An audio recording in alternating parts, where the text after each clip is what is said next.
એક શેઠ બહુ ધનવાન હતા. એમને એકનો એક દીકરો, એને ખૂબ લાડકોડથી ઉછરેલો.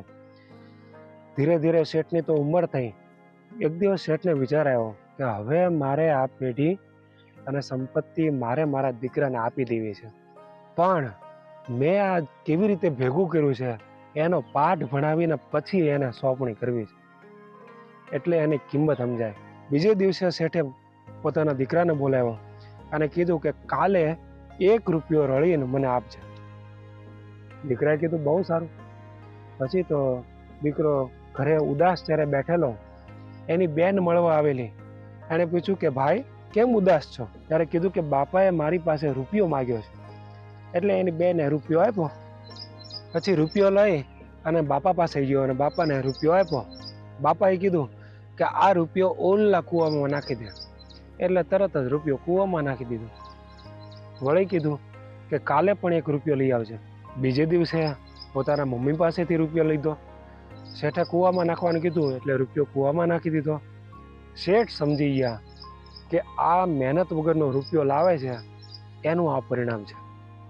પછી તો ફરીને કીધું કે આવતીકાલે પણ તું રૂપિયો લઈ આવજે.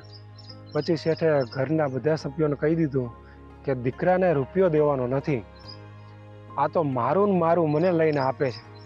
પછી તે ઘરના કોઈએ રૂપિયો આપ્યો નહીં. એટલે છોકરો બજારમાં ગયો અને ત્યાં આખો દિવસ મજૂરીનું કામ કર્યું. ત્યારે એને 1 રૂપિયો મળ્યો. પછી સાંજે એ રૂપિયો એના બાપને આપ્યો અને બાપાએ કીધું કે આ ઓલના કૂવામાં નાખી દે. ત્યારે છોકરાએ કીધું કે આ રૂપિયો કેમ આવ્યો છે તમને ખબર છે?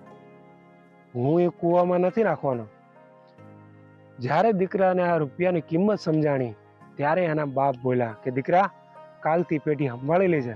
કેમ છે હવે તને રૂપિયો કેમ લાવવો એની તને કિંમત સમજાઈ ગઈ. એમ આ સર્વોપરી ભગવાન ને આ સંતો ને આ ભક્તો ને આ દિવ્ય સત્સંગ, આ સંપ્રદાય, આ દિવ્ય કથા વાર્તા, આ ધૂન કીર્તન, આ ભગવાનનું નામ, આ વચનામૃતનું જ્ઞાન, એ બધું આપણને એમનામ સહજ મળ્યું છે. એની આપણને જોઈએ એવી કિંમત નથી, મહિમા નથી. એટલા માટે ગુણાતીતાનંદ સ્વામી એવું કહેતા કે કોટી તપ કરીએ, કોટી જપ કરીએ, કોટી વ્રત કરીએ, કોટી દાન કરીએ, અરે કોટી યજ્ઞ કરીએ, પણ જે ભગવાન અને સાધુ પામવા હતા એ આજ આપણને મળ્યા છે. એવી મોટી વાત આજ આપણને મળી છે.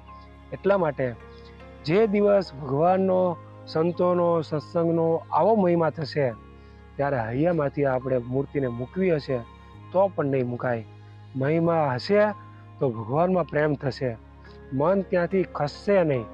એટલા માટે આવો મહિમા સમજી અને અખંડ સ્વામિનારાયણ સ્વામિનારાયણ સ્વામિનારાયણ એમ સ્મરણ કરીએ તો હૈયામાં અતિશય શાંતિ રહેશે, ટાઢું રહેશે.